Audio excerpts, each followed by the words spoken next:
Bienvenido to our second challenge of our free Spanish course for beginners.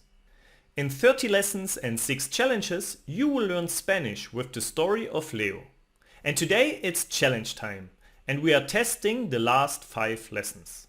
The challenge is to retell the last 5 lessons of the story to someone and stay within a time limit.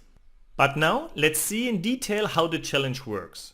As already mentioned, you have to retell the last 5 lessons to someone in a certain amount of time. You can tell the story in the first, second or third person, in the present or past tense. To make this work, you can actively practice everything beforehand with Quizlet and try to tell the story fluently without long pauses.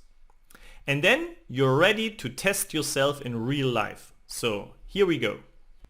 You have to tell someone your story in the first, second and third person in present or past tense. And to make sure it works, learn everything beforehand with Quizlet.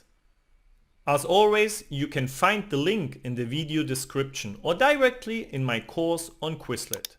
You can learn everything in flashcard mode. And please always activate the audio. First person present tense. ¡Qué suerte! ¡Qué suerte! Hoy es el cumpleaños de Ana. Hoy es el cumpleaños de Ana. Tiene 23 años. Tiene 23 años. And now it's your turn. So please pause the video and practice actively the challenge with Quizlet. If you have done everything well, you are now ready for the challenge.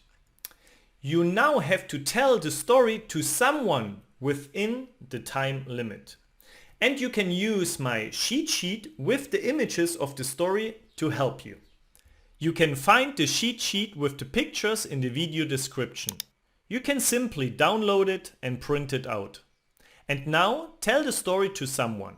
You can tell the story to a friend, your child, your dog or your plant.